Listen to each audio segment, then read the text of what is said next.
Welcome to Indiana Sports Beat Radio. So for the thousands in attendance and the millions watching around the world.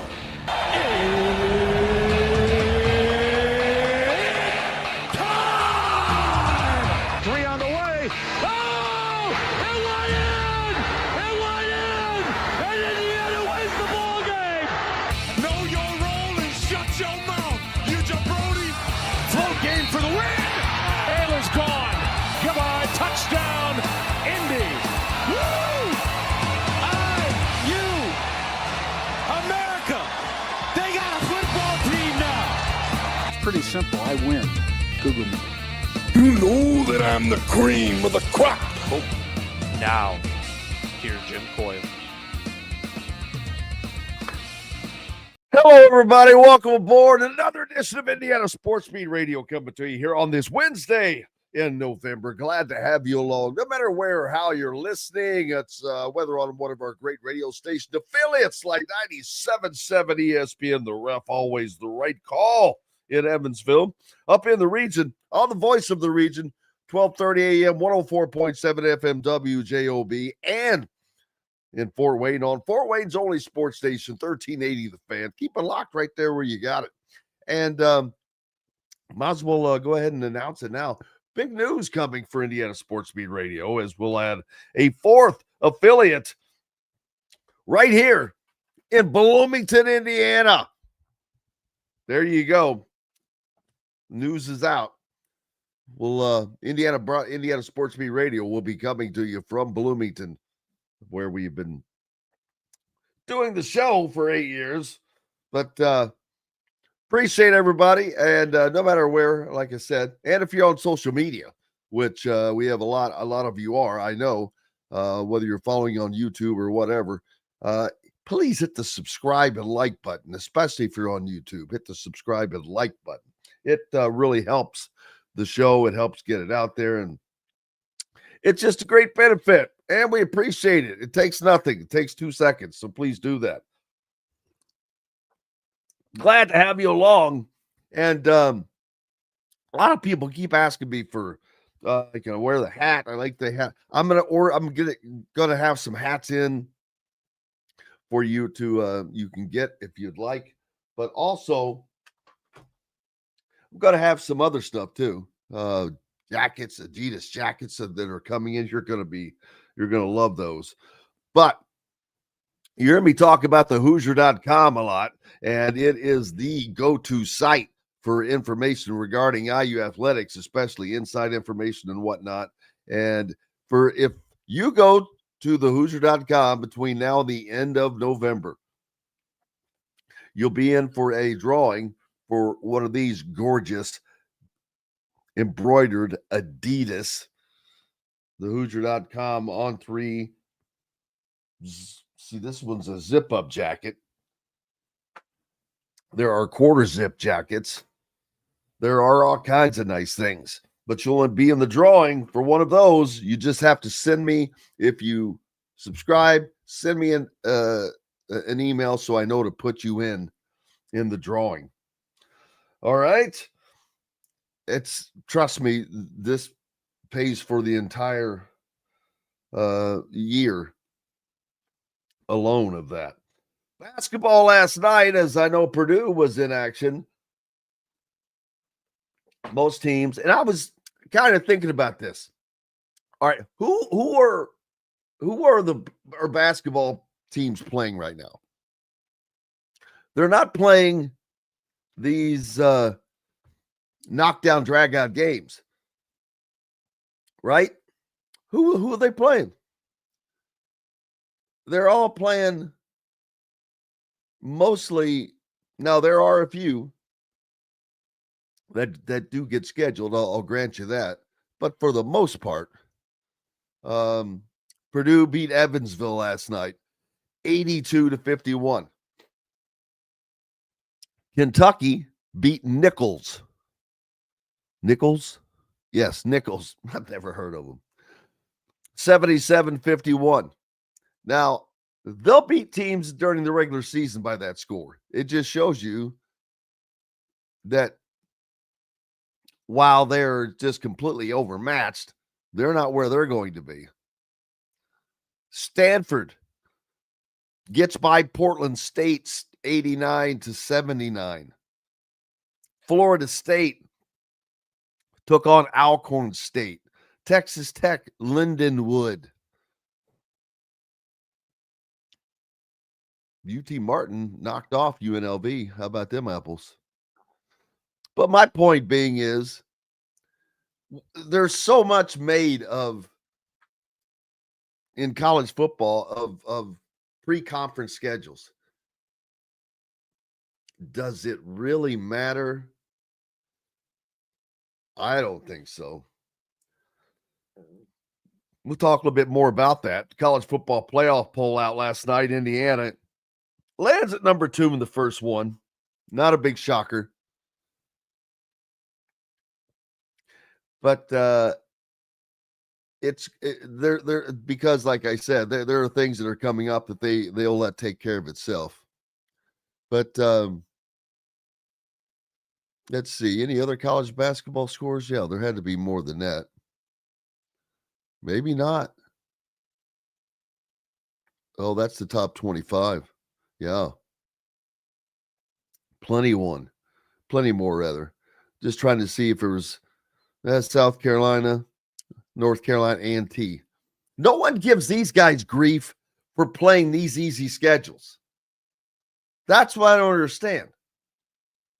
That's what football does. You get those for forever. They've used those non-con games to kind of get up to speed, so to speak.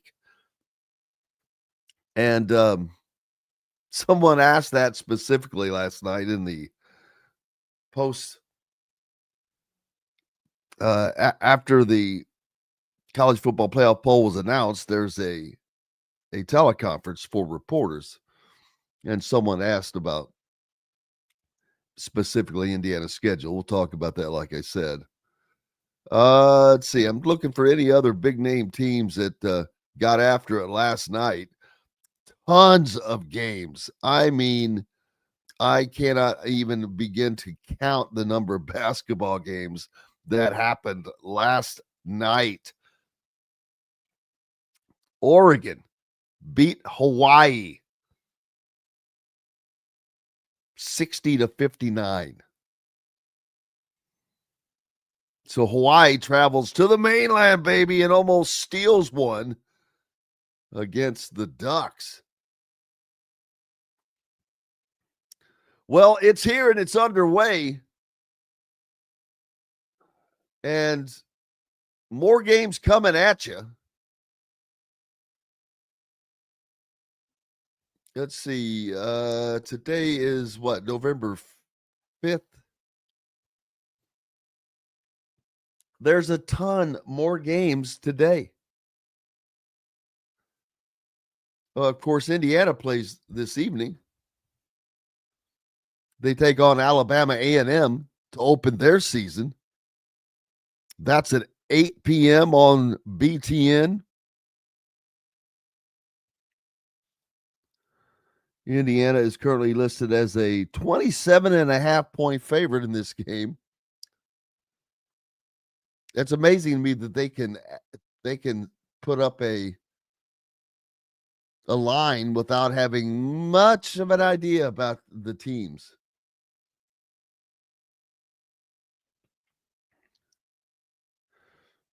Purdue's opener, by the way, though, they were without starting forward Trey Kaufman-Wren. He had a hip injury. It was announced just before tip-off that he would not dress. He is the Boilermakers' leading scorer and rebounder from last season, averaging 20 points, 6.5 rebounds. He's expected to play a much bigger role on an experienced Purdue team who's currently ranked number 1 and was given the onus of the expectation of winning the national championship. Sorry, but I don't see it. I do not see, and remember this, I've said it all year, I've said it before the season, I do not see Purdue winning the Big Ten.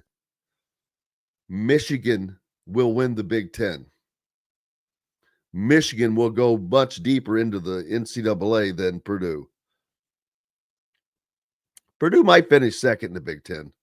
I don't know what the rest has. I don't know what UCLA is like. I don't know what Michigan State's going to be like. But Michigan is the guy.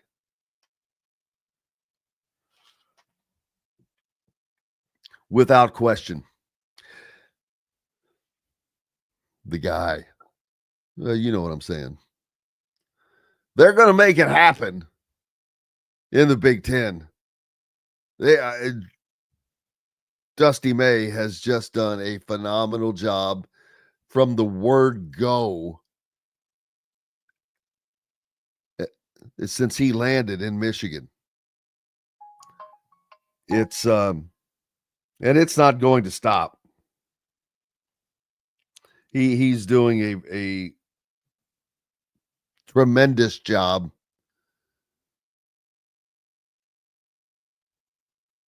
And I expected no less. He is just he's and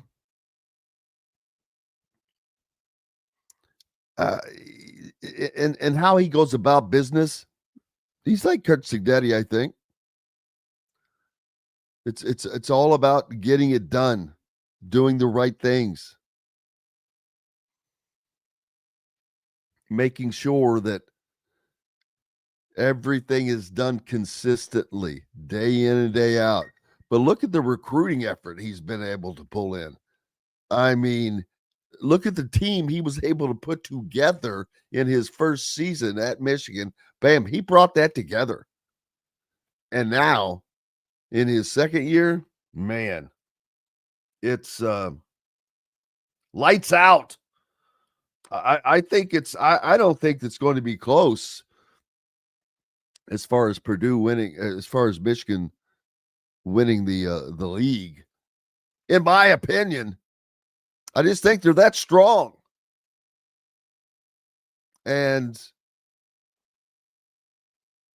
But we'll find out, man. It's just like football. You don't know who has what. There are very few teams. Purdue is one of those oddities where you do know because they've had the same guys for so long with some additions. But AJ DeBanza, the much valued freshman, he scored 21 in his debut for BYU. He's regarded as one of the nation's top freshmen. He already had a pretty good idea of the energy basketball fans in Las Vegas provided as he provided for his college debut. It was over the summer when DeBanza sat in the front row near center court to see the Las Vegas Aces and felt the vibe at Michelob Ultra Arena inside Mandalay Bay during what turned out to be the team's third WNBA championship in 4 years. Well, DeBanza created his own electricity up the street Monday night in front of more than 16,000 fans at T-Mobile Arena. So I saw him play last year down at Montverde, and you could tell he was a man amongst boys then. He had too much showboat in him for me, which I'm sure the college will take away a little bit. But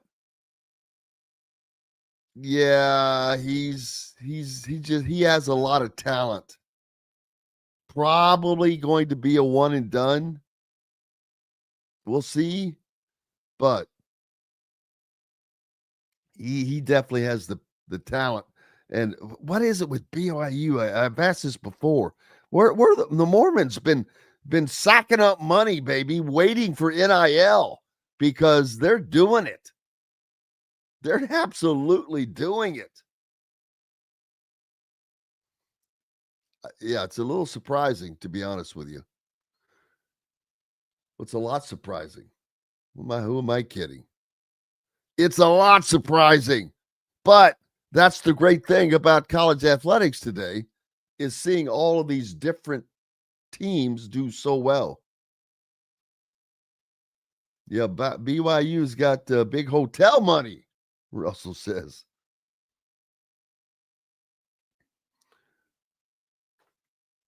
Yep, Coyle Pete leads Coyle Pete led Arizona past reigning national champion Florida.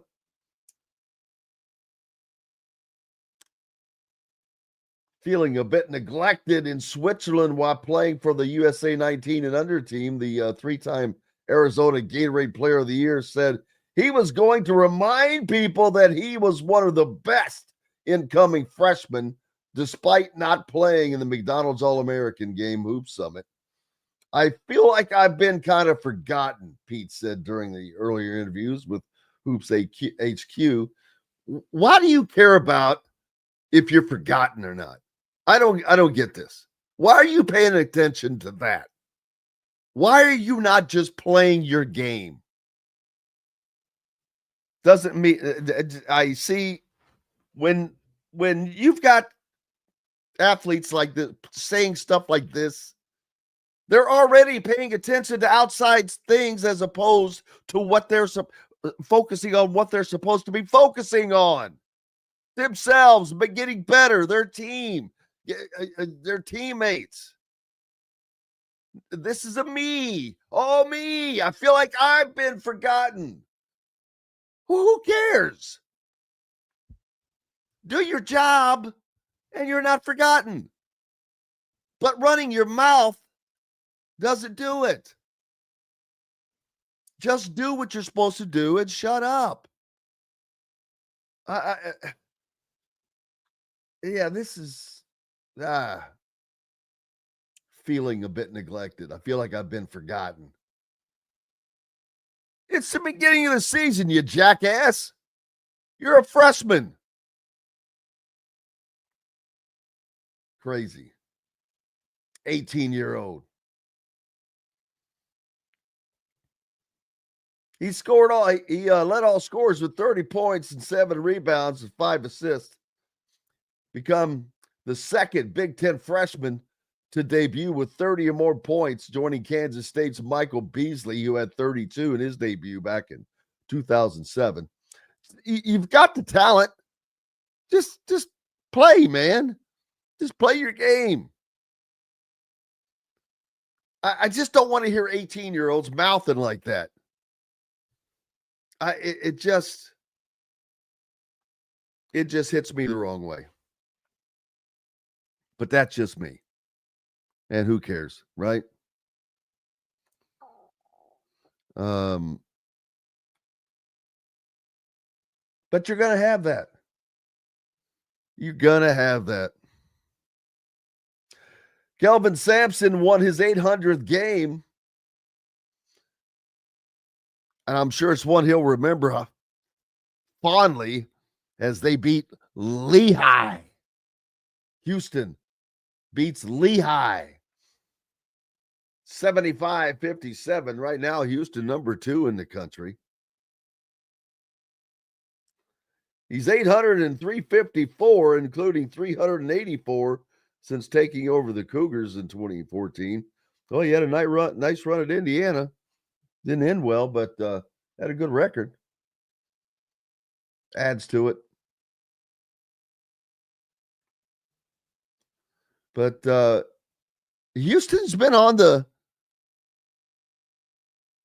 clock for a while, man. They've been up there, but they just can't get to the top.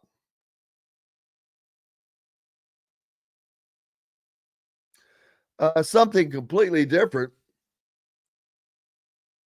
Kalshi, a company that offers prediction markets on college basketball and football, the NCAA sent them a letter expressing its concerns about the company's commitment to contest integrity and the protection of contest participants, according to a copy obtained by ESPN.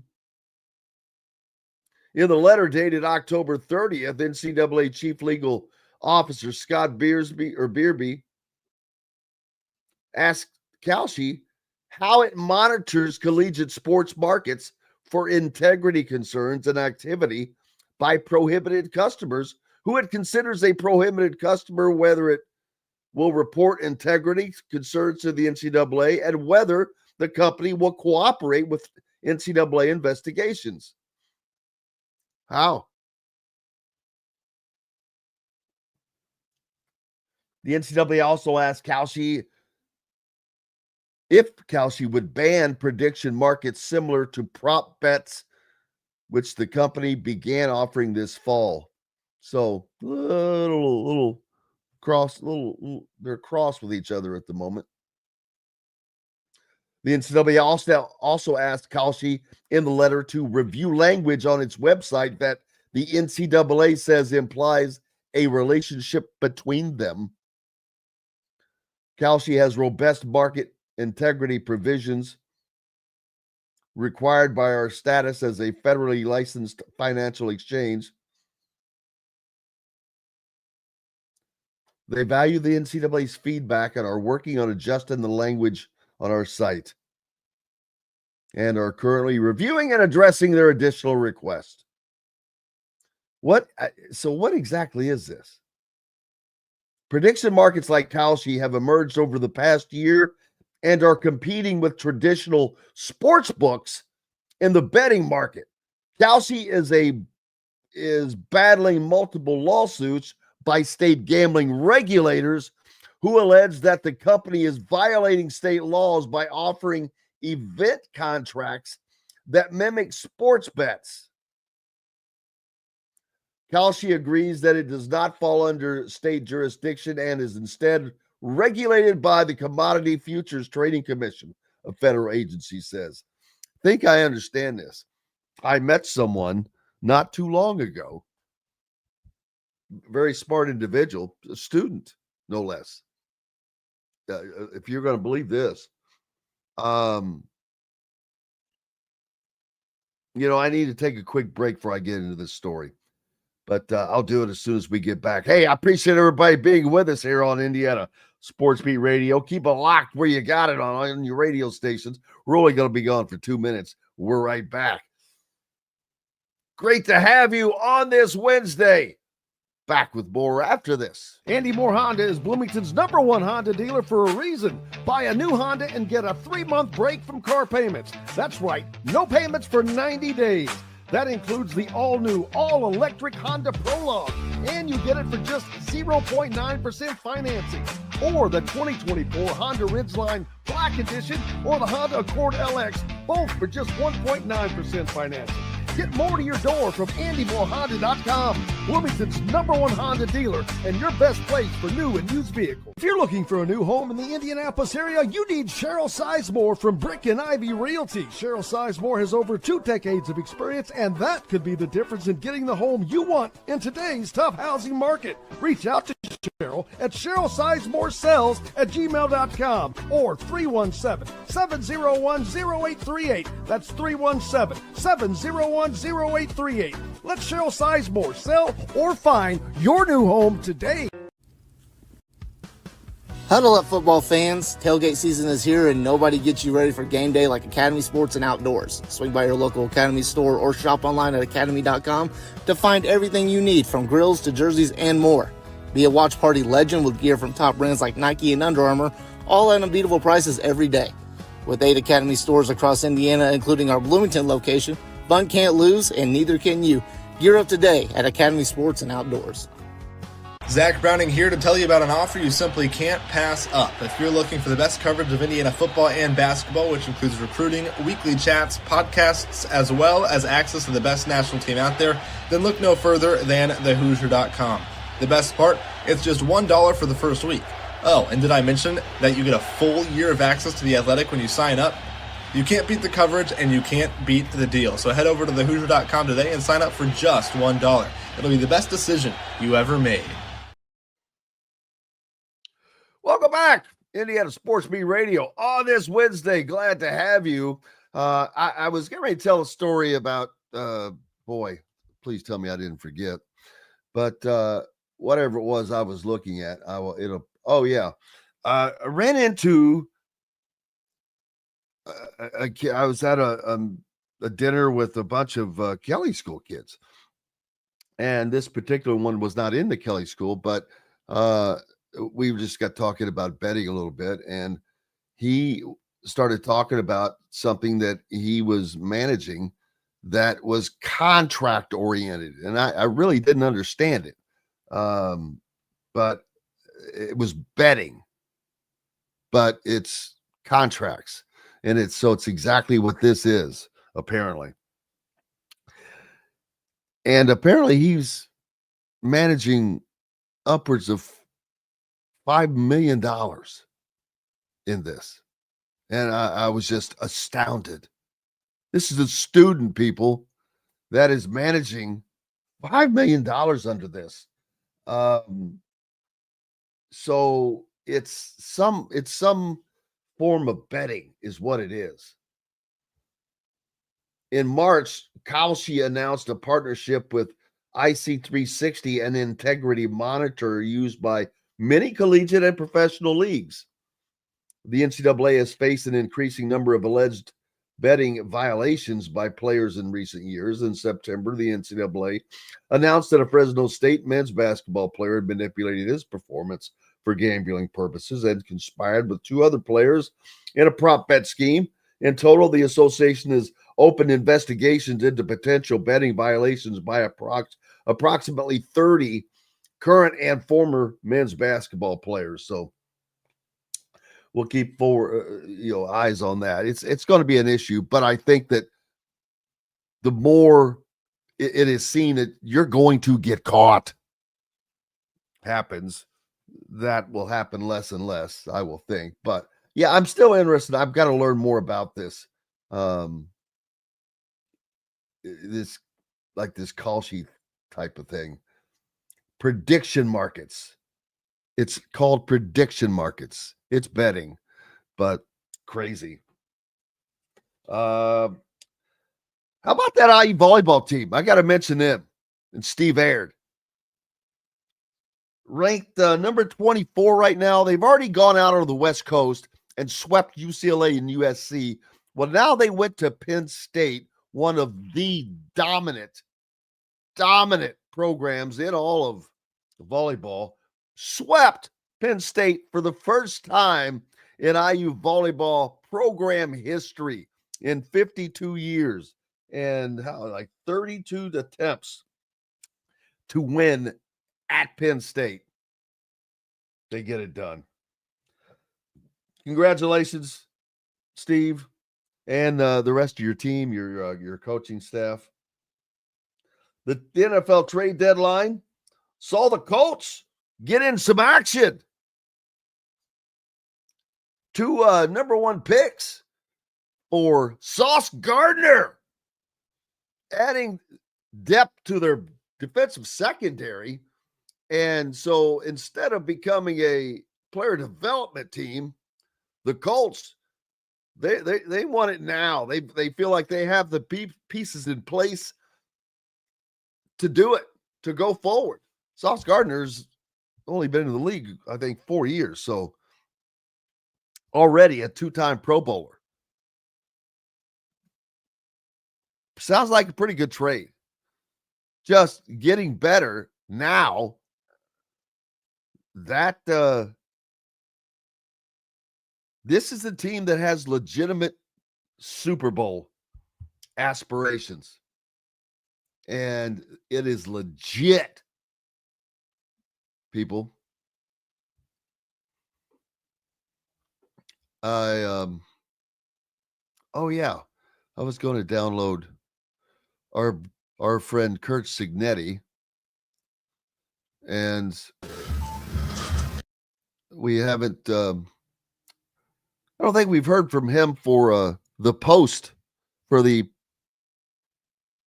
pre-Penn State information. Now there's a lot of injury updates. I think everyone's going to be fine. Drew Evans is not going to play this week for the Hoosiers. I shouldn't say I expect. Elijah Surratt and Aiden Fisher, two key players. The thing is, you only bring them back if they're 100% healthy, because you have to have them going down. Yeah, Brian pointing out Sauce Gardner's in his fourth season. As I said, he was on the Defensive Rookie of the Year team in 2022.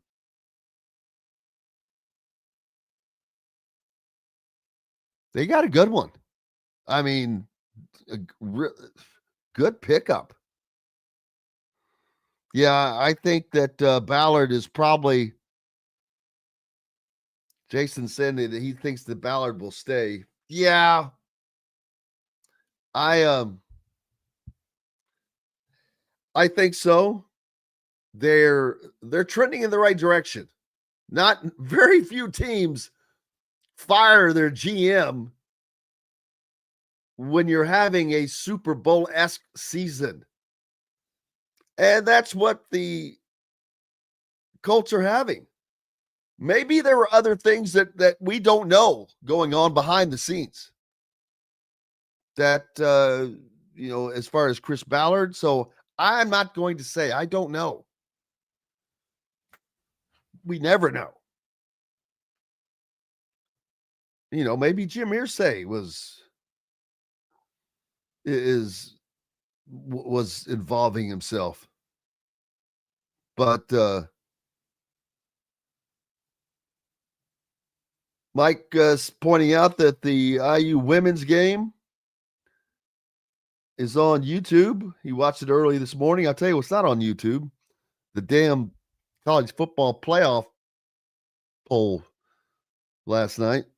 I have YouTube TV as well.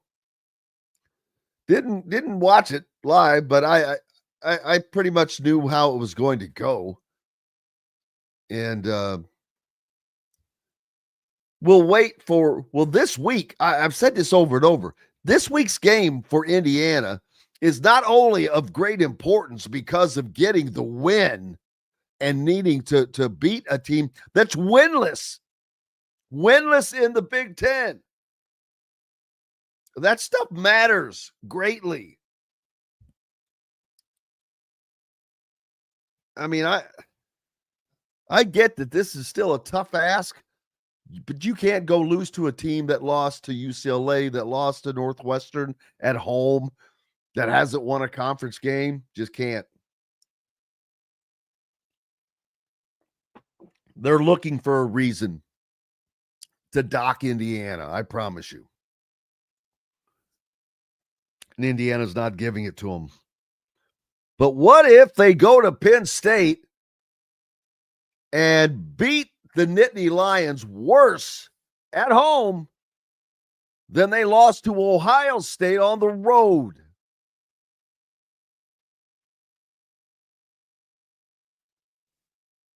What will that bring?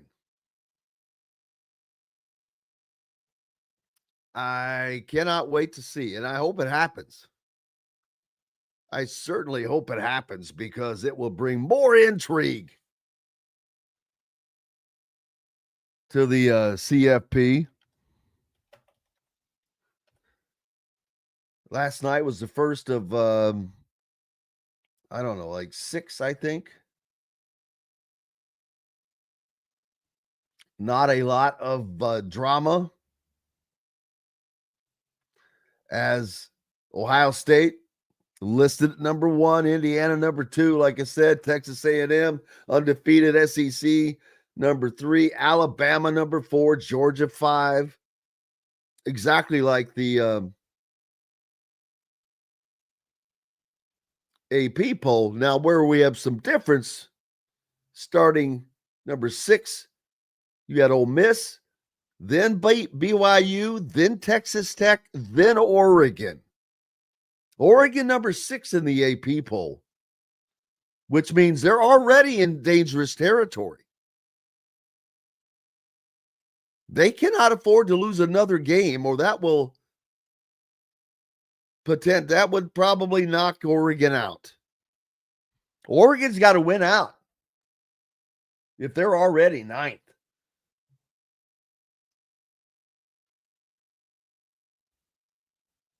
But BYU's undefeated.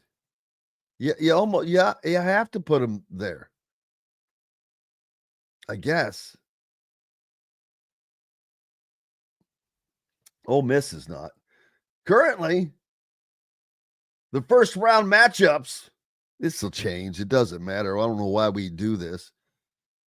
Would list number 12 Memphis from the group of 5. See, now here's where I have a problem, and people can say all that they want, but I'm sorry. I don't believe in giving the group of 5 an automatic spot. This should simply be the 12 best teams, period. And if you're not in that group, I'm sorry. Being the best of the worst does not mean squat to me. I want to see the 12 best teams in, period. Why are you forcing to shoehorn teams in? Anyway, Virginia at number 11 would travel to Ole Miss. Memphis would go to Georgia. Notre Dame in at number 10, no surprise, but they would travel to Texas Tech. And the current buys, of course, Ohio State, Indiana, Texas A&M, and Alabama. And to be honest with you, I don't expect that to change for the remainder of the season, with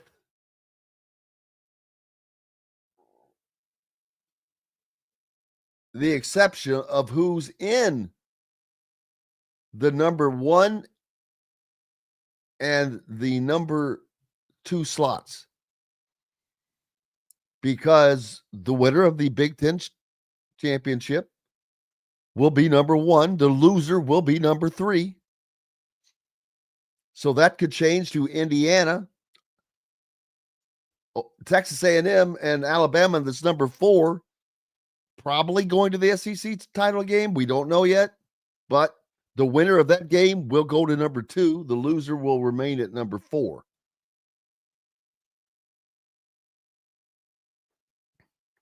That's my thought.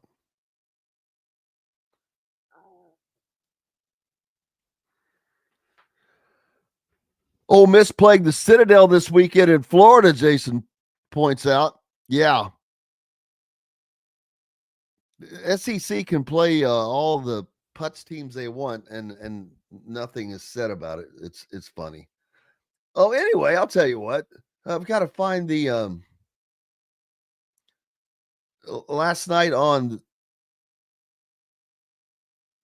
the after the CFP poll, there is a teleconference of reporters that is provided. And there are many, many questions. The first question, just wondering what the debate was like as far as number 1 and what tilted things in Ohio State's favor over Indiana and A&M. Mac Rhodes, who is, just so you know, who is Mac Rhodes?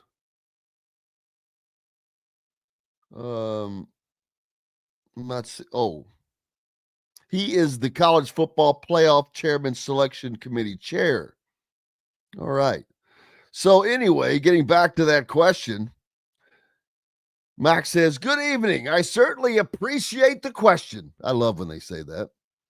There was robust discussion about 1 through 3, all 3 of them undefeated. Thank you for that information.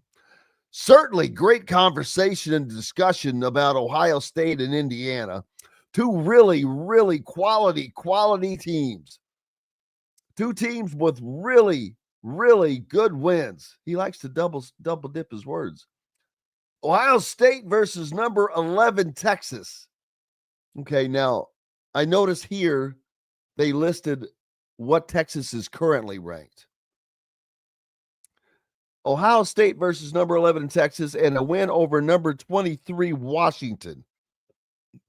I believe that's what Washington is currently ranked.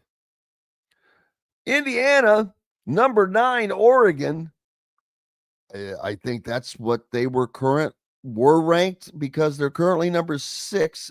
Well, no, number 9 Oregon in their poll. That's okay. Now I get it. Indiana, number 9 Oregon, number 20 Iowa. Iowa coming in at number 20 in the deal. Both defenses, both offenses ranked in the top 5. So it was certainly close, but when we looked at film, and we're blessed to have committee members and coaches that do a lot of film work, we just felt like Ohio State had a slight edge when we think about offensive line play, and then a slight edge defensively. That was really the outcome. Ohio State has some, I'm going to call them explosive players that probably stood out as well. Wow. That's your committee chair basically saying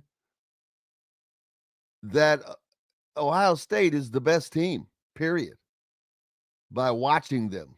So they're going to have to lose. I'm not sure that it matters what Indiana does to Penn State. I think it'd get more attention, but knowing that these two teams are likely to play in the Big Ten championship, they're not going to change anything. They don't need to because they know it will take care of itself. I get it. It's just how it's going to be.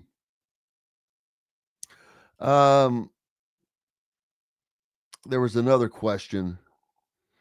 I think it was toward the bottom.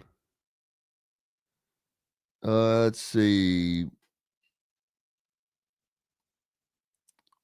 Non-leagues. Here we go.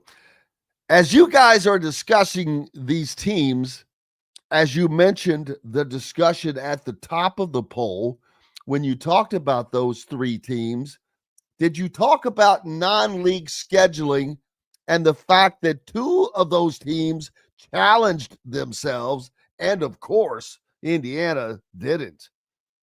I'd like to know who asked that question, just by the way it was phrased. Mac Rhodes' response? Yeah, the schedule is the schedule. We don't talk about scheduling philosophy and how any team scheduled. We just look at hey, this is who they have on the schedule. This is the outcome of those games. Then looking at all the metrics at our disposal. So basically, no, shut up. They don't care about Indiana's pre-conference scheduling. What is the difference if Indiana could have played any Joe Schmo from the bottom of the Big 12 or the ACC, and so nothing would be said? They could play a team from the ACC that is not as good as Old Dominion, and nothing would be said. Who cares? This idiot, he does realize this is a team that went out to Oregon and beat a team that hadn't been beaten since 2022 on their home field. A team that played in the Big Ten championship last year. It's just, people got to get over themselves. That's obviously, I'm thinking, a team that's either from an SEC reporter or someone covering a team that is not in, period. Whining, baby. Whining. Why you got to whine? Want some cheese with that wine? But those are some of the questions that were presented after last night's college football playoff poll, I should say. And again, Indiana will not be hosting a game. The only way Indiana will host a game is this if they fall in the rankings below the top 4, which, yeah, hosting a game is nice, but getting a bye is also nice. It puts you directly into the quarterfinals. Now, where they will play, that's yet to be determined, because the winner of the Big Ten championship heading to the Rose Bowl. And if I had to guess, I would say the loser of the Big Ten championship maybe headed to the Cotton Bowl. It should be. I think it's based on proximity. And I believe it would be the Cotton Bowl. Devil says the bye teams went 0-4 last year. Is that accurate? Ohio State wasn't a bye team, that's for certain. So, Bill thinks the quarterfinal games should be home games. You're not the only one that thinks that.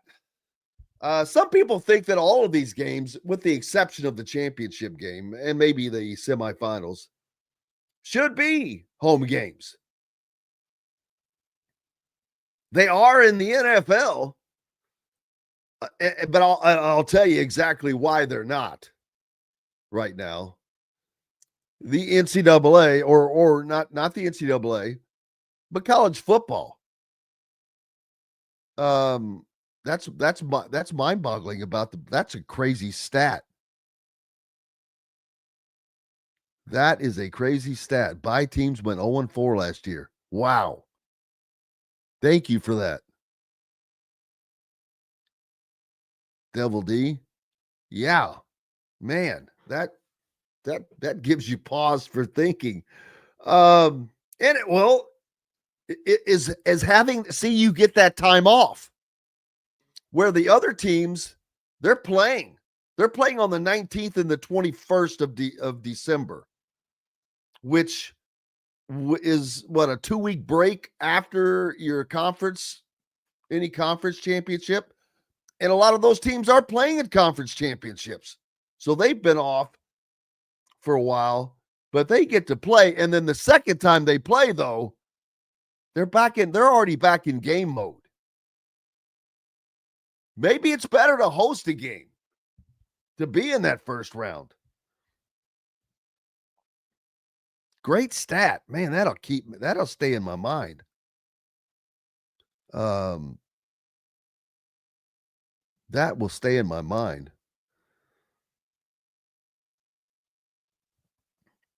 I think that this year's teams are a little different, but yeah, getting back to Fred pointing out that the traditional bowl games are big dollars for communities and things like that. This is the effort of keeping those big events alive, because they're pretty big events. The Orange Bowl, the Sugar Bowl, the Cotton Bowl, the Rose Bowl, the Peach Bowl. Those Big Six events. And I guess they don't necessarily have to be called the bowl, but having them on that location, the thing is, that will cause your fans to travel 3 times.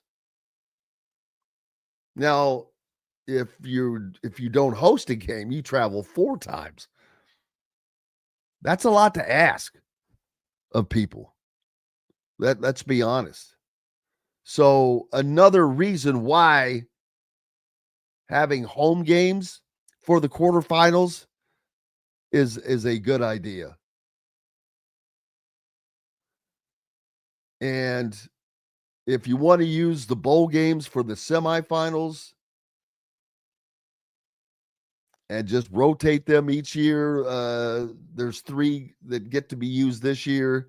The other 3 get to be used next year, and use those other 3 for other games. It just won't be as enticing. I don't know, but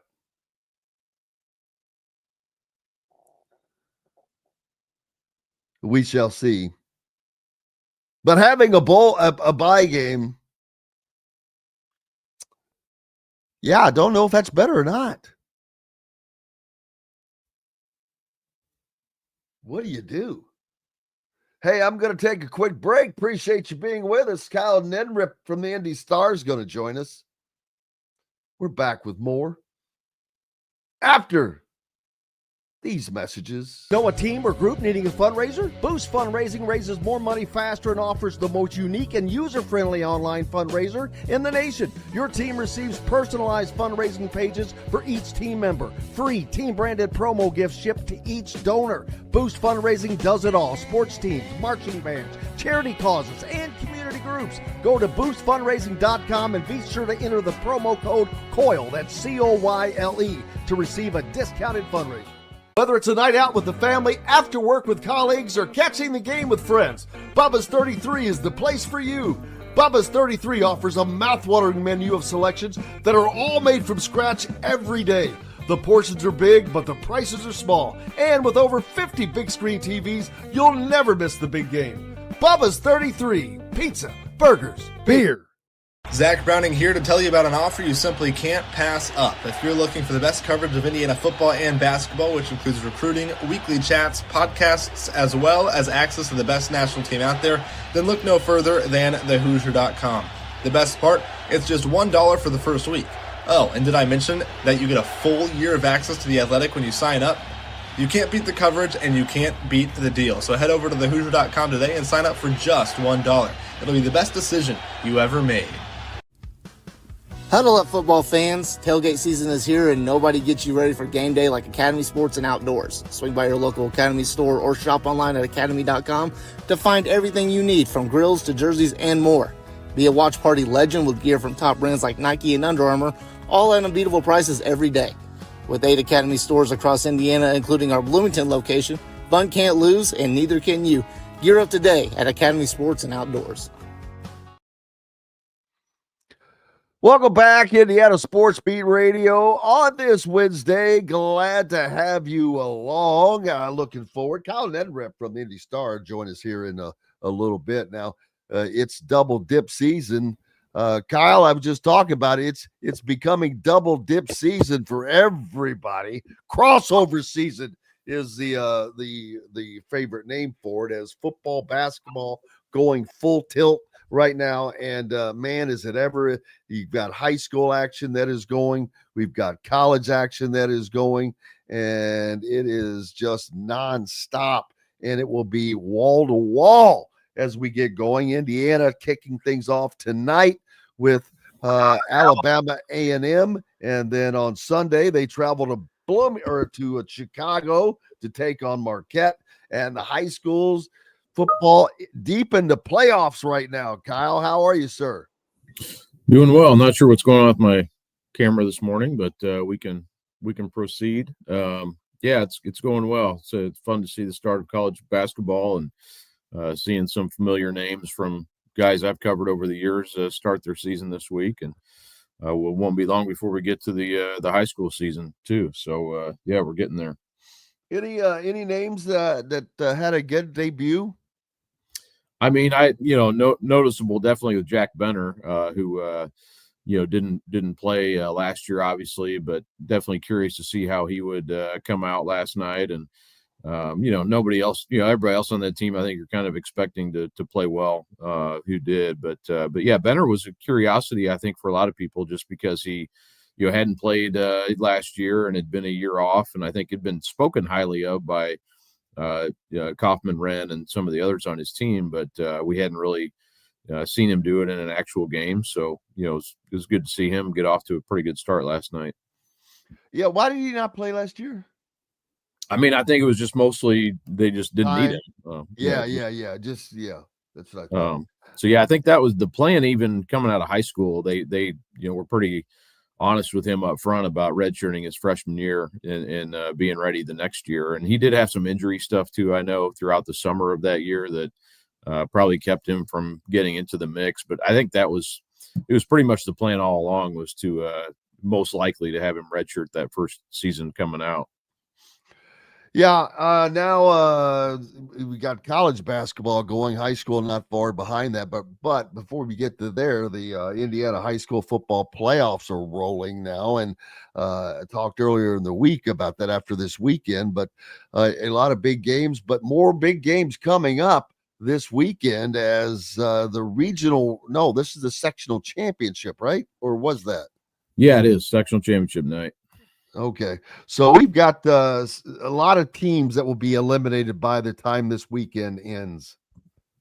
Yeah, it's already it's funny doing predictions, getting the predictions I do every Thursday together. It's like, man, where's all the even now we've lost quite a few teams going into this week. So yeah, even more so, it's kind of the cut down becomes pretty dramatic at this point, but there are some great. I mean, this week, probably last week and this week, two of the best weeks of the season, I would say. And regionals are great too. And every week at this point you're going to have great games. But man, especially this coming Friday, feels like there's so many games that have sort of been anticipated throughout the season that we're going to see on Friday night. Like Cathedral New Pal. I mean, this is 1 versus 2. Probably I don't think it's unfair to say the state championship could definitely be on the line when those teams play Friday. Cathedral, typically they play such a tough schedule, you can kind of throw their record out the window and not even think about it. They're 7-3, but that doesn't really matter. New Pal, of course, 10-0 and has just been crushing everybody around. They were up 42-0 on Plainfield last week, and Plainfield's a top 10 team. So it'll be a lot of people there, a lot of curiosity about that game. Westfield Carmel's another one. That's a rematch of an early season game that Carmel won pretty handily and kind of signified their coming out, a little bit, just as far as, the new coaching staff, new coach Kevin Wright, and, I think staked their claim to be one of the best teams in the state that night. And so Westfield gets another shot at them. Roncalli Chittard, always a huge rivalry up here. So a lot of Crown Point, Penn, up in the north, East Noble, Dwenger is a great game up in Fort Wayne area. So you can just go up and down the whole state, and there's great matchups on Friday. Yeah, Fort Wayne, Evansville, you got a lot of great 5A games, 4A games, 3A games, just all the way down through the classes. A lot of great games. And, Heritage Hills Jasper will be great crowd too. That'll be a great one. What a matchup of styles, different styles, I guess I should say. Yeah. It's there's just a lot of a lot of these teams are rivals. That's what you kind of get in the sectional is teams that have maybe played each other or normally see each other this time of year.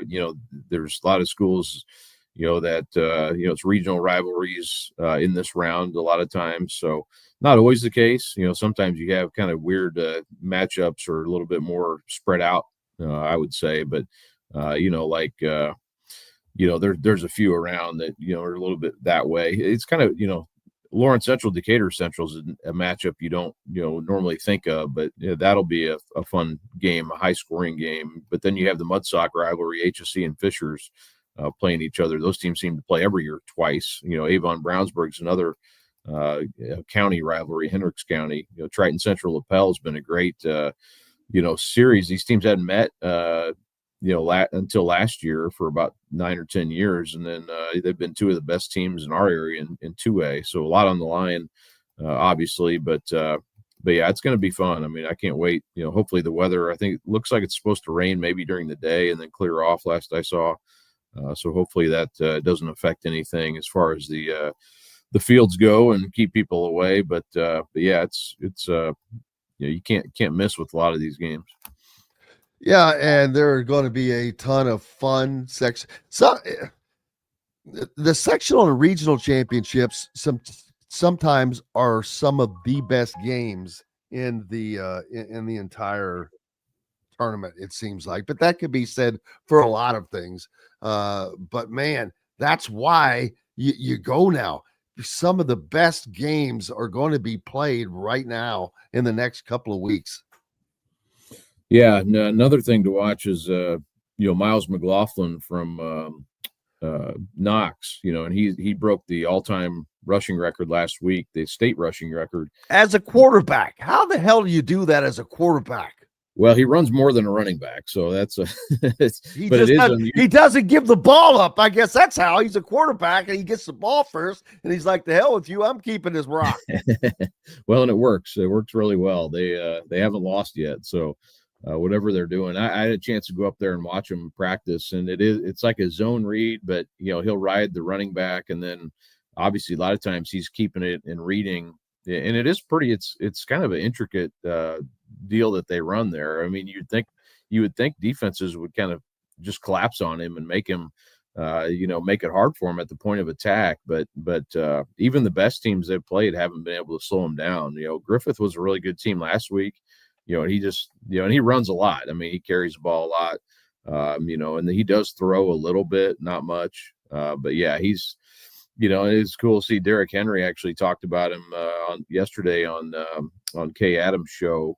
He's all-time national rushing leader going back to 2012 in high school. But he said he saw some clips and he's hoping Miles breaks his record. So that's pretty cool of him to say. But yeah, if they make it to Lucas Oil for the state championship, he'll have a chance. If he's at his current pace, he could break it in that game, which would be a really cool thing. Yeah, that would be that's wild, but a lot. See, in 6A, who's what's the team that you see as a shocker, a potential shocker? I'm sorry, that's still playing now. That could advance. Yeah. Lawrence Central's probably that team. I think a lot of people had LM. Yeah, that was a big time upset. Yeah, and the way it happened, they recovered a fumble on the last play of the game in the end zone. And there was some controversy as far as I know people always think like what they see on TV in the NFL is, is how high school's rules are, but it's not. So you can advance a fumble in high school football, and that's kind of what happened. Yeah, you just can't advance a punt. That's all. Yeah, he didn't fumble on purpose. He got the ball knocked out, and luckily for LC, I mean, they had Albert Gooden was standing there all alone in the middle of the end zone to recover it. So, so you wonder about teams like that. I mean, they have a really tough game against Decatur Central, which they were the 5A champion last year. But if you can beat Lawrence North, I think you can beat a lot of teams in 6A, including Decatur Central. So I think they have a little bit of a magic going on, I would say, after that win. And you win a rivalry game like that, you also wonder too, do you have a letdown or do you sort of be happy with that? But they haven't won a sectional title since 2012, and they actually won state that year. So it's been a while. So I think a lot to play for in that game. And I don't think that's really would be a huge upset if they did beat Decatur. Some of the other games I'm curious about, like Avon Brownsburg. Avon played Brownsburg really close last time they played. They're a talented team on both sides of the ball. I think they have the personnel to potentially pull that upset. I would be surprised, but that's a game you could see come across on Friday night on Twitter or whatever and see it and be like, oh man, Avon's winning, and it wouldn't be I think it would stun a lot of people, but knowing what they did last time, I think that would be a game maybe to watch. Franklin Central, Center Grove, maybe an outside chance of that being a potential upset. Obviously, I talked about Cathedral New Pal. I don't think that'll be a necessarily a huge upset either way, but a game to track for sure. But there are I think some matchups that are just going to be lopsided. That's kind of how these things normally go. It's somewhat based on the draw that you get, and some teams don't have to do as much to get to this round. But for the large majority of these matchups, they look really good on paper. I think there's going to be some really good games played, and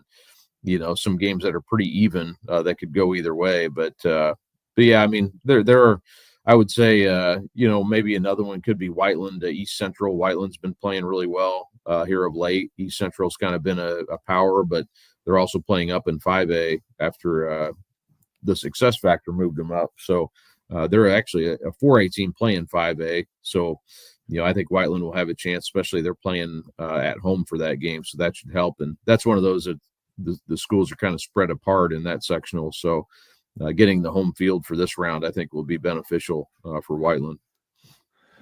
Yeah, and several games, great games in 5A, man. A lot of attention at 6A, but there's several games throughout the entire day or throughout the classes. But how about my Highlanders, man? They just destroyed Castle on the road. Now they get to host another Evansville school as Evansville North will come in. Yeah, that was one of the big surprises, I think. Just maybe not that Floyd won, but that it was that lopsided. Castle's always good. So, I think that kind of sent a message that Floyd Central has a quarterback named Jack Mole, who he's having a really good year, and he was really good in that game. He was 15 for 16 for 264 yards and 3 TDs in that game. And that was all in the first half. They had a running clock at halftime. Wow. So really got a chance to rest, and that's obviously good. Evansville North is a good team. They play a really tough schedule. Evansville area kind of known for good football, and they played a tough schedule. So I think they'll be ready. The only losses they have are to Evansville and Memorial and Wrights. Memorial, man, they lost last week, so they're out. They're probably one of the better teams that's out. They lost to Gibson Southern. That was a 1-2 matchup in 3A. So that, one of those teams had to go home. It turned out to be Memorial, but yeah, so a couple of these teams had real chance to maybe be a state title contender, and Memorial certainly one of those that is done for the season already. Let's see, looking down through here at a lot of Fort Wayne action. Fort Wayne teams are all teams up north: South Bend, St. Joe, Mishawaka, East Noble, Fort Wayne Dwenger. I love all of these old school rivalries. Ron Colley, Chittard, Bedford, North Lawrence, and Martinsville. That'd be a slugfest. Heritage Hills and Jasper, you mentioned that earlier. I mean, these are Gibson Southern at Modern Day, Scottsburg at Indian Creek. Just a bunch of good games, no matter what the class is, man. It's just fun football. And some of the lower classes, man, do they score the ball. And you can see some wild stuff in those lower class games. Oh, for sure. Yeah, I think there's going to be some good ones. We kind of maybe forget about 1A, or we don't have a lot of teams in 1A around here. So in our immediate area, so not that you forget about them, but it's fun to see what those how those and 1A this year has been really balanced. I think we've had like probably 6 different number 1 teams throughout the season in our state poll that we do. So it's been interesting to see how that shakes out. I think Providence, they may still, they beat Springs Valley last week and they're the defending champ, but they do have a lot of different players from last year. A lot of seniors graduated. So, they may still be the team to beat, but I think this is going to be that class it's going to be fun to see who ends up making it to the state title game, because there's just a lot of different teams that have kind of handed off number 1 throughout the year. It's been a kind of a jumble and a lot of little public schools that are having good seasons. So yeah, I think some chance for some teams to make it who maybe haven't done that before. Yeah, and that's what makes it exciting. Get some fresh blood in there, man. But it's always a fun time as we head closer and closer to the state finals. Thanksgiving weekend, always the tradition. So, man, you got a lot of work headed your way over the next few weeks, brother. Yeah, absolutely. Yeah. So, there's just a lot of basketball stuff. We'll start putting stuff out for the boys next week, which is hard to believe that we're almost to that point. But yeah, practice starts on Monday, so we're getting there. Yeah, college started already. Games, it seemed like there were 1,000 games last night, Kyle. As I was looking through the scores, I mean, I was like, who didn't play? It was more like it was easier to ask. Indiana opens up tonight at home against Alabama A&M. So it's getting going all over the place. Crossover season, as we call it, but the high school football season coming to a fun close. Make sure you're giving Kyle a follow. What's up next for you? Just like you said, a lot of basketball, football crossover. I've got a story tomorrow on the 1987 New Pal Cathedral game that kind of started, in some ways, New Pal's run. It's kind of just a big program win that they had at that point. So that could have been kind of a fun story to talk to people about. But yeah, just we'll have a lot of basketball stuff next week, and of course a lot of football too. So just a real busy time. Did you see the story about the Florida football player that was arrested for an in-game incident? No, I missed that one. An incident occurred during a Florida high school football playoff game on Friday, led to police securing an arrest warrant for an 18-year-old player.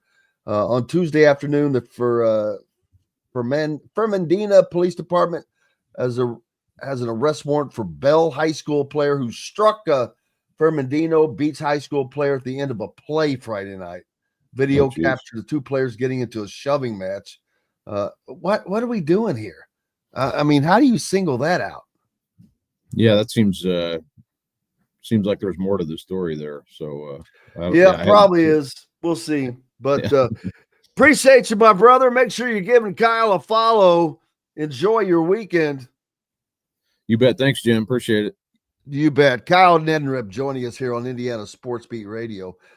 Reading more about this thing in Florida. There were a pair of Fernandina Beach officers working at the game who helped gain control of the situation. Per the report, Fernandino Beach PD then escorted the Bell bus and players off Amelia Island. Oh, this was on Amelia Island? Holy smokes, that's a high rent district down there in Florida. On Monday, the Nassau County School District issued a statement praising how the Fernandino Beach team handled the situation. The incident at the conclusion of last Friday night's football game, blah, blah, blah, pulling a player's helmet off and striking him in the head with the helmet. Oh, that's bad. Well, yeah, that's bad. So he ripped his helmet off and then swung it at him and hit him. Well, that's probably attempt. Who knows? I mean, is that a deadly weapon? The incident at the conclusion of last Friday night's football game between Fernandina Beach High School and Bell Senior High School, involving a Bell player pulling a player's helmet off and striking him in the head with the helmet, has been reported to the Sunshine State Athletic Conference for investigation. So they're going to do more about it as well. But wow, craziness. So yeah, that's nuts. I'm watching a video of it now, and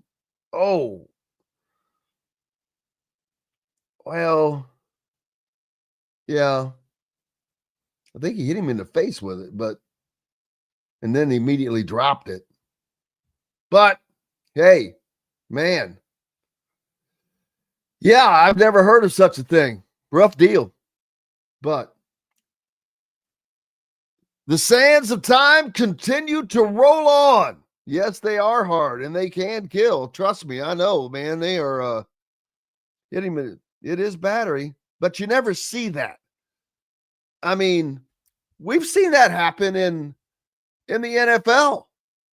As a matter of fact, I can't remember. I remember distinctly, it may have been last season that happened. I'm sure it's happened at the college level. But there we go. So we'll see. But lots of games this weekend, man. Friday night. I know a lot of you are not heading out to Happy Valley, so go out to a local high school game. If you're in the Indianapolis area, man, you can't swing a dead cat without finding a good game. Crown Point at Penn up north for our folks up in the region. You got Crown Point at Penn. Over in Fort Wayne Northrop at Carroll, which is Fort Wayne. Westfield's at Carmel, Hamilton Southeastern at Fishers, Avon at Brownsburg, Decatur Central at Lawrence Central, which that should be an easy win for Decatur. Southport at Warren Central, Center Grove at Franklin Central. My Highlanders hosting Evansville North. How about this? Bloomington listeners, Bloomington North at Bloomington South, 7 p.m. Boy, you think that'll be packed? Yeah, it will be. East Central goes to Whiteland Cathedral. Is that New Powell? Man, that'll be a game. Lafayette Jeff at Kokomo, Concord at Fort Wayne North, Michigan City at LaPorte, Munster at Merrillville. Got action all over our listening area. Lowell at Hobart, the Brickies. South Bend St. Joe at Mishawaka, East Noble at Fort Wayne Dwinger. Fort Wayne, a lot of teams. A lot of Fort Wayners. Our folks up on 1380 The Fan, you got all kinds of high school action going on. Yorktown at Pendleton Heights. Ron Colley at Chittard. Bedford North Lawrence at Martinsville. That's just old school. That's an old school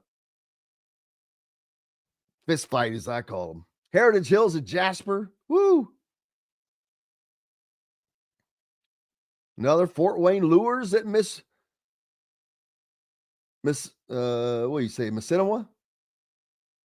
Garens at Cascade. Scottsburg and Indian Creek. Gibson Southern at Evansville Mater Dei. That should be one. Plenty to get to this weekend.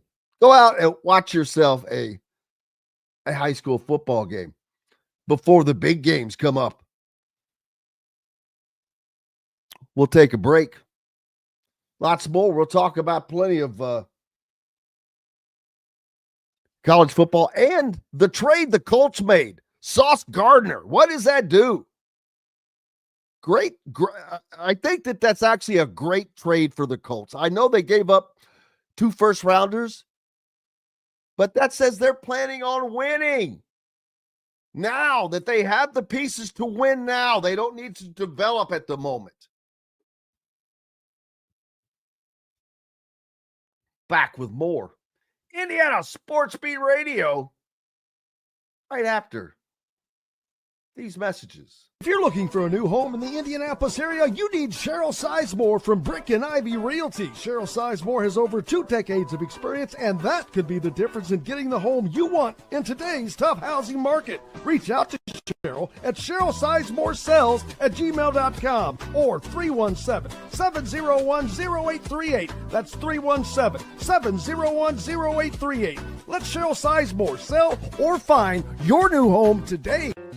When it comes to apparel and promotions, Freethink has you covered, literally, whether it's 24 or 200 shirts for sports leagues, businesses, or groups. Freethink Apparel and Promotions can also create your very own merchandising store. Freethink Apparel and Promotions did it for Indiana Sports Beat Radio, and they can do it for you. Whether it's screen printing, embroidery, digital printing, promotional products, vehicle wraps, or anything else under the promotional line. See what Freethink Apparel and Promotions can do for you at freethinkapparel.com. Huddle up, football fans. Tailgate season is here, and nobody gets you ready for game day like Academy Sports and Outdoors. Swing by your local Academy store or shop online at academy.com to find everything you need, from grills to jerseys and more. Be a watch party legend with gear from top brands like Nike and Under Armour, all at unbeatable prices every day. With 8 Academy stores across Indiana, including our Bloomington location, fun can't lose, and neither can you. Gear up today at Academy Sports and Outdoors. Whether it's a night out with the family, after work with colleagues, or catching the game with friends, Bubba's 33 is the place for you. Bubba's 33 offers a mouthwatering menu of selections that are all made from scratch every day. The portions are big, but the prices are small. And with over 50 big screen TVs, you'll never miss the big game. Bubba's 33, pizza, burgers, beer. Welcome back, Indiana Sports Beat Radio on this Wednesday. Glad to have you along. As always, I hope everything is going well for you. And it's certainly going well for us. Looking forward to another fun weekend. Indiana opening up play tonight in basketball as they will be taking on Alabama A&M, which yeah, little starter. That's all it is. You give it to that. But game 2, they go after it. They go to Chicago and play a Marquette team that will probably be pretty decent. It's going to be a heck of a challenge. You want to find out early what Indiana can do, and I think that the Marquette game will be a good litmus test for them. Not only that, it's an opportunity for Indiana to do something it hasn't done in a few years. Get a quality win in the non-conference. Does it happen? Well, we'll have to wait and find out. But this team is so I don't know what they will are going to be able to do, and we'll certainly find out on Sunday rather. And I think that. I think they're going to surprise some people. I really do. I've said this. I think they're going to win some games they're not supposed to win, but they're definitely going to lose some games because they don't have everything that they need as far as height challenged. I guess you would say that. Yeah, they're just a little bit height challenged. But they're making up for it in other ways defensively. How they work the offense. It is not your typical offense. It's not what you've seen before. That I can promise you. But Darian DeVries did meet with the media ahead of this game. Let's hear what Darren had to say. Of course, and here in a second. Hey, doing great. Awesome. I think you said last night this is year 28, right? Are there traits you can see with the team you have that are kind of unique traits?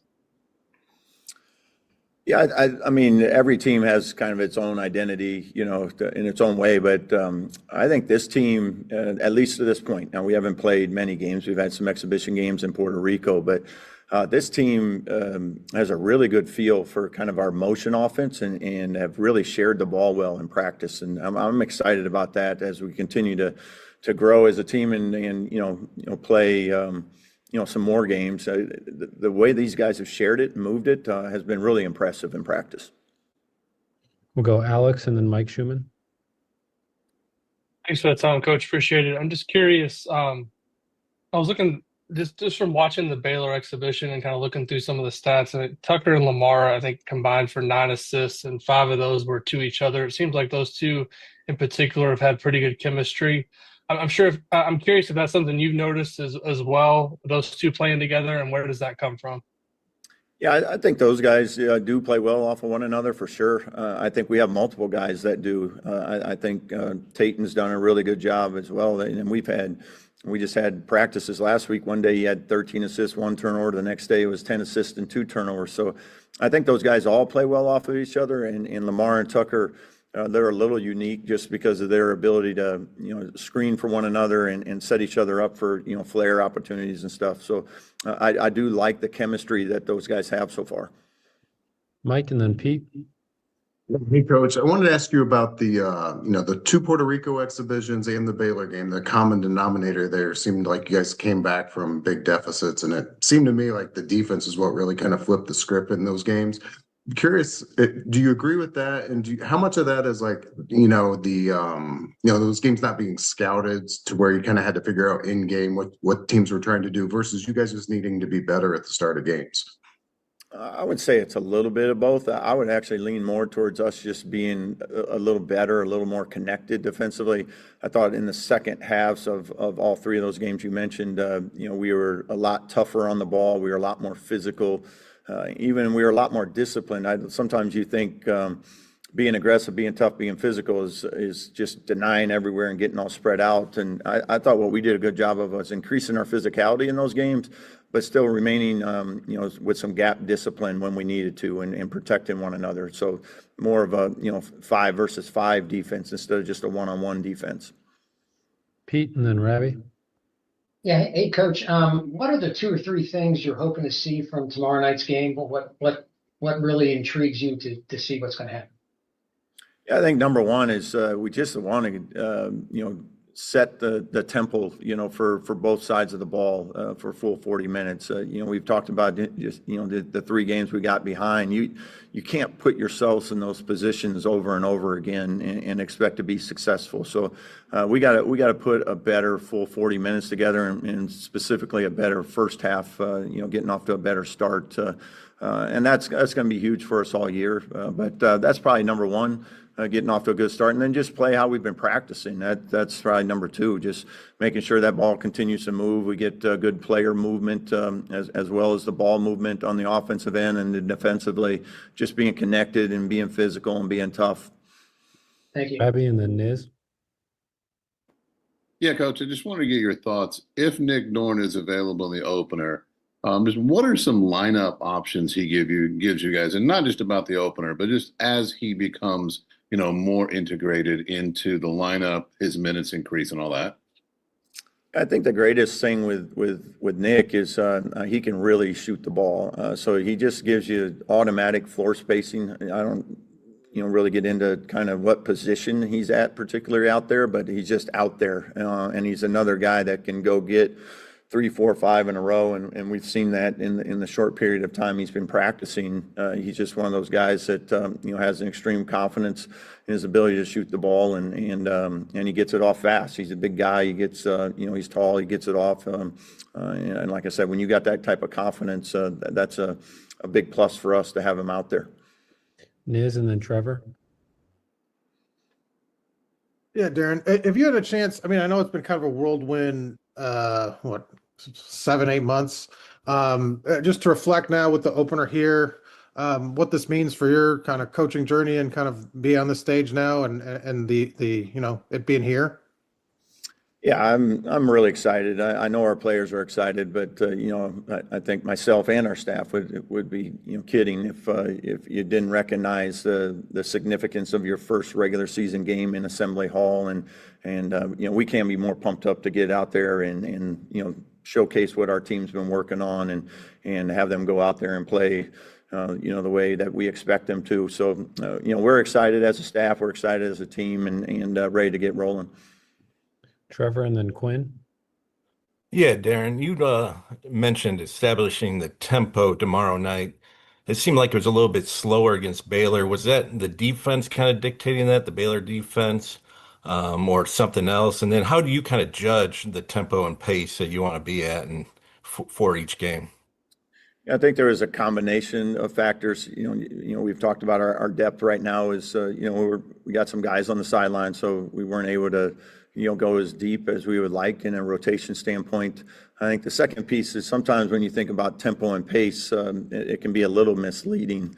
A lot of times our tempo and pace is, we want it off of turnovers, we want it off of missed shots, and we want to be incredibly aggressive in that space, where there is a broken floor and you have an opportunity to attack a defense before it gets set. A lot of times off of made baskets, that's when you get a little bit more into your possessions. But, if we don't get something in those first, 10 seconds that we like to really get and be in attack mode, then we're going to run offense and get into our motion and really move it and share it. And so you can play incredibly fast at times, but have your tempo, the pace of play be a little bit slower at the end of the game. So I think it was a combination, a little bit of our depth. You could tell we didn't have our game legs under us quite yet as that game wore on. And then also just, I thought there were moments there, especially when we made our comeback and kind of started to build that lead where our transition game was a big piece of that. Quinn and then Dalton. Yeah, in regards to lineups, both in what we've seen in the exhibitions and moving forward in non-conference, how do you balance trying to put in new looks versus kind of keeping a one group in there and letting those guys gel and get comfortable with one another? Yeah, that is a little bit tricky, especially early in the year when everybody's kind of learning new things anyway, and then you have some injuries happen, and now guys got to learn multiple spots and positions and things. So we try to be pretty specific on game day about, hey, here's the things we're going to run. We have more things that we can run, maybe out of a timeout that we can go to and really put guys in the spots in case they don't know. But when the guys are out there, we try to keep it, to a smaller group of plays that, this early in the year that they're most comfortable with. Dalton and then Zion. When you hired Nick Norton back in 2021, what kind of attracted you to him coaching-wise, and then how valuable has he been moving with you to West Virginia and then here to Indiana? Yeah, Nick's been terrific. Yeah, I think he's one of the great young coaches out there. And, he was, someone I had recruited out of high school. He had come to play for us at Drake. So he's someone I have known for a long time, have a great relationship with him, have a really good feel for kind of his demeanor and his rapport that he has with the players. And he's just one of those guys that comes every day with great energy. He has a, terrific understanding of what not only I want, but what we want as a staff, because he was a player and a coach. So he understands all that. But I just love the energy and enthusiasm he brings to the table every day. Like he doesn't have any bad days. And I think our guys have a lot of respect for him and the way he approaches it. Zion and then Zach. Yeah, Darren, you talked about just the slow starts, whether it be in Puerto Rico or against Baylor.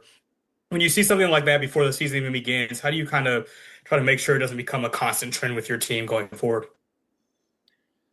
Yeah, it's like sometimes it's hard to figure out, why or, whatever it may be. In a lot of those games or all three of those games, it was more kind of in the middle part of the first half, where some of those leads really grew. So, that's something that, we'll keep an eye on. I don't think you want to overreact, when you have, some different circumstances, especially with the Puerto Rico games. But the Baylor game is one that, we certainly didn't have any of those outside factors. We treated it like a regular game. We prepared like a regular game. So, we had a stretch there in the middle of the first half where that lead started to get away from us. So it's something we'll look at, see how you can try to prevent it and things. But there were certainly a lot of areas that we could clean up that led to, that lead that I thought we did a good job of fixing in the second half. All right, we've got time for one more. Zach Browning. Hey, Coach, you talked about kind of what Sam brings as far as his physicality is concerned, but what other things does he bring to this team that doesn't necessarily show up in the box score every night?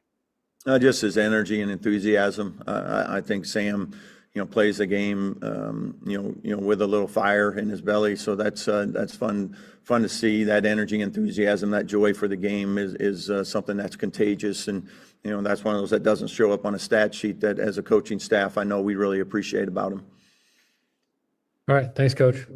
Andy Moore Honda is Bloomington's #1 Honda dealer for a reason. Buy a new Honda and get a 3-month break from car payments. That's right, no payments for 90 days. That includes the all-new, all-electric Honda Prologue, and you get it for just 0.9% financing. Or the 2024 Honda Ridgeline Black Edition or the Honda Accord LX, both for just 1.9% financing. Get more to your door from AndyMooreHonda.com, Bloomington's #1 Honda dealer and your best place for new and used vehicles. If you're looking for a new home in the Indianapolis area, you need Cheryl Sizemore from Brick and Ivy Realty. Cheryl Sizemore has over 2 decades of experience, and that could be the difference in getting the home you want in today's tough housing market. Reach out to Cheryl at CherylSizemooreSells@gmail.com or 317-701-0838. That's 317-701-0838. Let Cheryl Sizemore sell or find your new home today. Huddle up, football fans. Tailgate season is here, and nobody gets you ready for game day like Academy Sports and Outdoors. Swing by your local Academy store or shop online at academy.com to find everything you need, from grills to jerseys and more. Be a watch party legend with gear from top brands like Nike and Under Armour, all at unbeatable prices every day. With 8 Academy stores across Indiana, including our Bloomington location, fun can't lose, and neither can you. Gear up today at Academy Sports and Outdoors. Zach Browning here to tell you about an offer you simply can't pass up. If you're looking for the best coverage of Indiana football and basketball, which includes recruiting, weekly chats, podcasts, as well as access to the best national team out there, then look no further than thehoosier.com. The best part, it's just $1 for the first week. Oh, and did I mention that you get a full year of access to The Athletic when you sign up? You can't beat the coverage and you can't beat the deal. So head over to thehoosier.com today and sign up for just $1. It'll be the best decision you ever made. Welcome back, Indiana. Best football sports bag reading. How are you doing? How's everybody doing? Zach Browning joining us as well. Zach, how are you doing, sir? Good, Jim. How are you? Cannot complain. Heard you on the last question there to Darian DeVries. I was not aware of that presser. I did not get the memo, I guess. So missed out on that one. But tonight, Indiana taking on Alabama A&M to start their basketball season.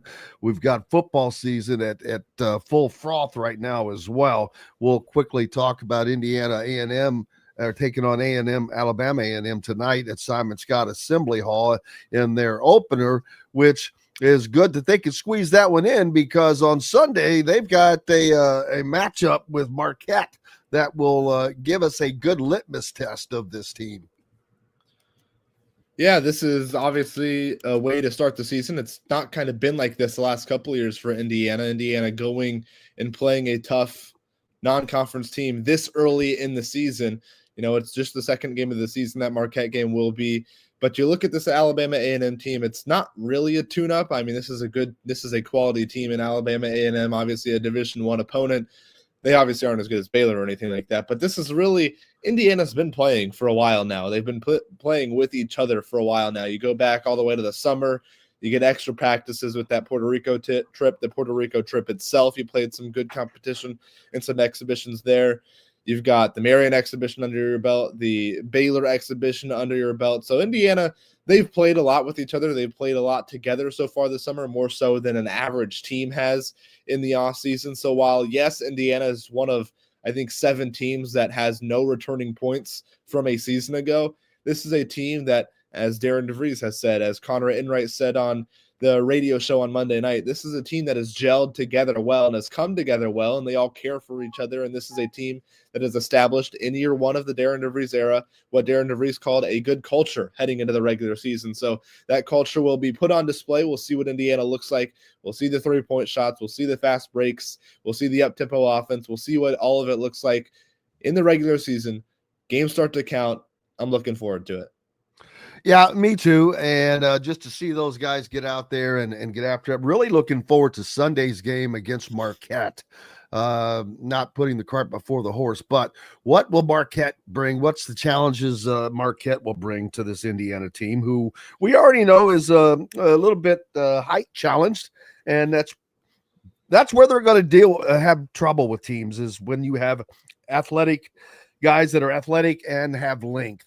I'm not saying that that's Marquette, but other than that, I think this team can use its defensive prowess, its attacking offensive style to make life difficult for other teams. So it's they're trying to do things to make up for their deficiencies. I think what Indiana has going for it, Jim, is that it's so versatile up and down the roster. You look at the Baylor exhibition, sure, it's an exhibition. Take what you want from it. It's an exhibition, yes, but Indiana won that game, and Baylor is one of the more athletic, one of the longer teams that Indiana will probably play this season. The Big Ten doesn't mix a lot of length with athleticism. There's a lot of height and length in the Big Ten, but not a lot of length and athleticism and height all rolled into one, and that's what Baylor had. Baylor has a potential top 10 pick on the roster in Tunde Yesufu, and Indiana still won that game. Yes, it's an exhibition, so you got to take it with a grain of salt, but Indiana has the versatility to match up with people. They have the versatility to match down with people. They have the versatility to kind of mix and match their lineups. You can go Reed Bailey and Sam Alexis on the floor at the same time if you want to go quote unquote big for Indiana with a 6'10 and a 6'9 player out there. You can go smaller if you want to have just one of those bigs out there. You can go even smaller if you want to just throw a guy like Trent Sisley or a guy like Tucker DeVries at the quote unquote 5 and play some positionless basketball in that sense. So I think what Indiana has going for it is the versatility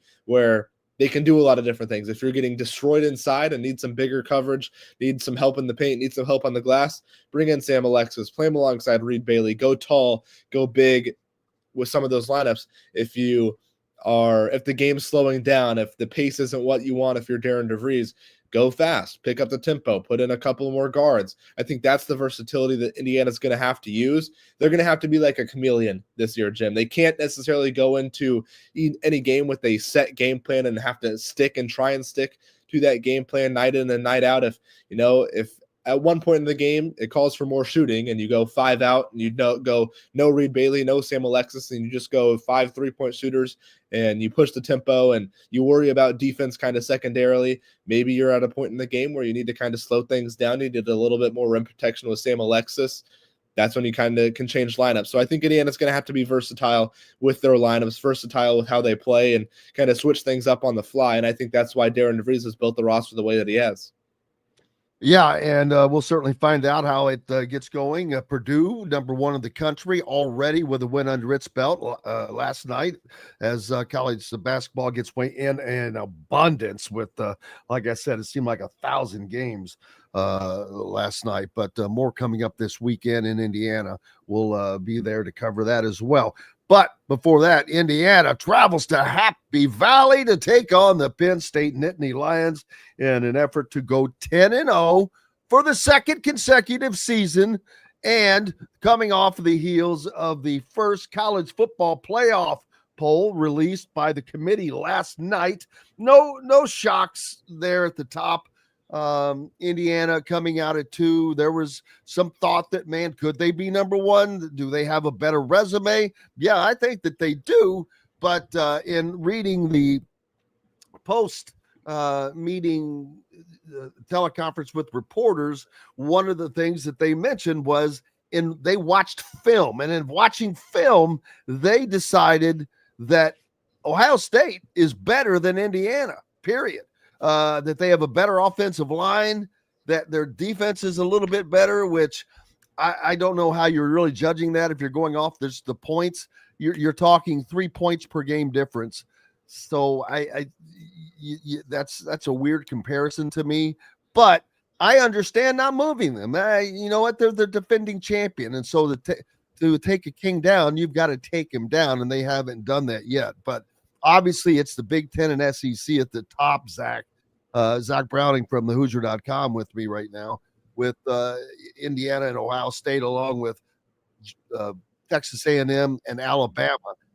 Does it stay that way? We don't know, but this is the start of things, and a great start for Indiana, as this would give them a first-round bye.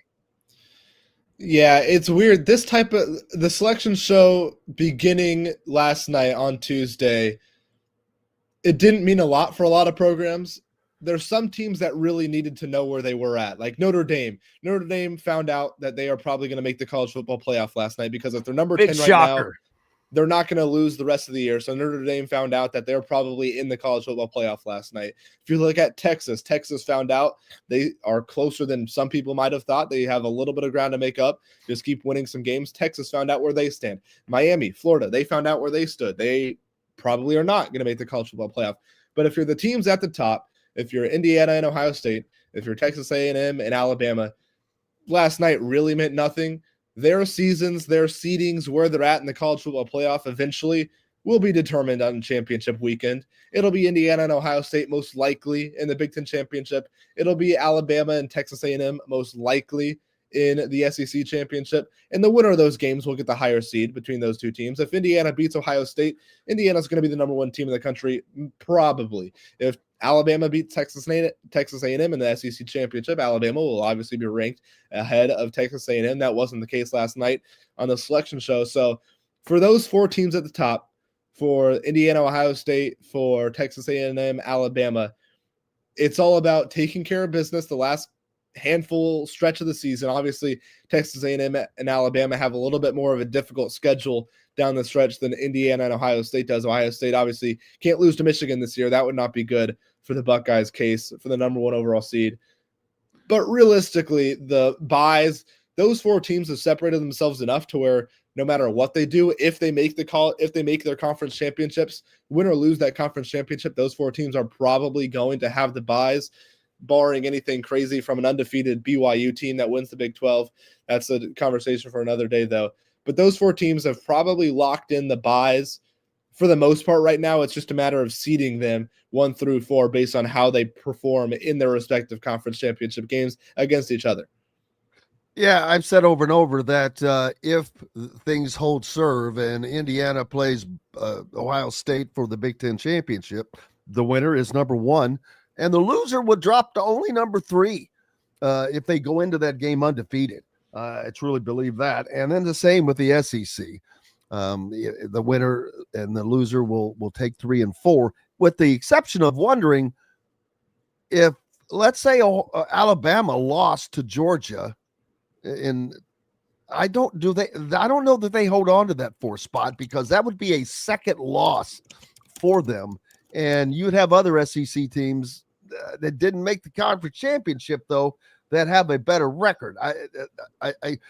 We did see them move. They moved somebody last year down a few spots.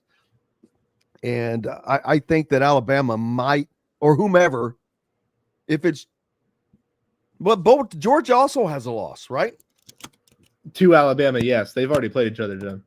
So that's right. I forgot about that. Alabama won at Georgia. If Alabama was to beat Georgia again, Georgia's not going to hold on to the 4th spot. So there's a possibility that the SEC, while still getting 5 teams in, doesn't get that 4th spot, depending upon what other teams in other conferences do. The Big 12 has looked BYU, for example. I believe they're still undefeated. If they finish undefeated, win the Big 12, I think that they might end up getting that 4th slot over the loser of the SEC, because that would be 2 losses for that SEC team. And not necessarily 2 losses. If Texas A&M goes into that game undefeated, Texas they could be A&M. I forgot. I was thinking Georgia. My bad. Yeah, I forgot about A&M. But you're right. BYU kind of throws a wrench, but I also think that it was telling about BYU last night that they were, I think, 7th or 8th in the rankings. So being undefeated, sure, but it's still the Big 12. We saw there was not disrespect, but the most respect was given to, and the higher rankings were given to the Big 10 and the SEC, which isn't a surprise. I mean, you saw how Virginia and Louisville were ranked. Those are the 2 best teams in the ACC, and those 2 teams were not given much respect. Those 2 teams were ranked behind Texas, if memory serves me right. So it's a situation where you're going to have another debate where maybe it's a 2-loss SEC runner-up against with whose 2 losses are to Texas A&M and some other, and Alabama's other loss isn't great, but you're going to run into a situation where you could have a 2-loss Alabama versus an undefeated conference champion, Big 12 champion BYU. Who gets that 4th spot? Maybe it's not even, maybe you don't even want the bye. You saw what the teams with the buys did last year. Some of them struggled. Of course, Oregon was the number 1 overall seed with the bye. Yeah, I didn't realize, Zach, that all 4 bye teams lost. Exactly. So who knows? Maybe, obviously, this would never happen, and this isn't how the sport works, and this is not something that you can realistically do. But maybe Alabama doesn't really necessarily want to win that SEC championship. Maybe they're perfectly content with getting that 5 or 6 seed and not getting a first-round bye and having to wait like 3 weeks to play their first game. Absolutely. Zach Browning from thehoosier.com. Make sure you're giving him a follow and being a subscriber to thehoosier.com. If you subscribe by the end of November and you let me know, you go in for a drawing for one of these beautiful Adidas embroidered thehoosier.com on 3 coats or pullovers, pocketed, and all of that. Zach, appreciate you, my brother. We will see you tonight at Simon Scott Assembly Hall. Yep, Jen, thanks for having me as always. You bet, brother. Hey, thanks to each and every one of you. we've got to get going because there's lots of action tonight. Indiana taking on Alabama A&M. We'll be there for coverage and back here again tomorrow to get it all done. Appreciate you. Until then, I am Jim Coyle, and I will see you on the radio. Thanks for listening to Indiana Sports Beat Radio. Be sure to subscribe to our YouTube page for more clips and team coverage of Indiana basketball, football, and more. You can also find full episodes and tons of other content on thehoosier.com. We'll see you next time for another edition of Indiana Sports Beat Radio.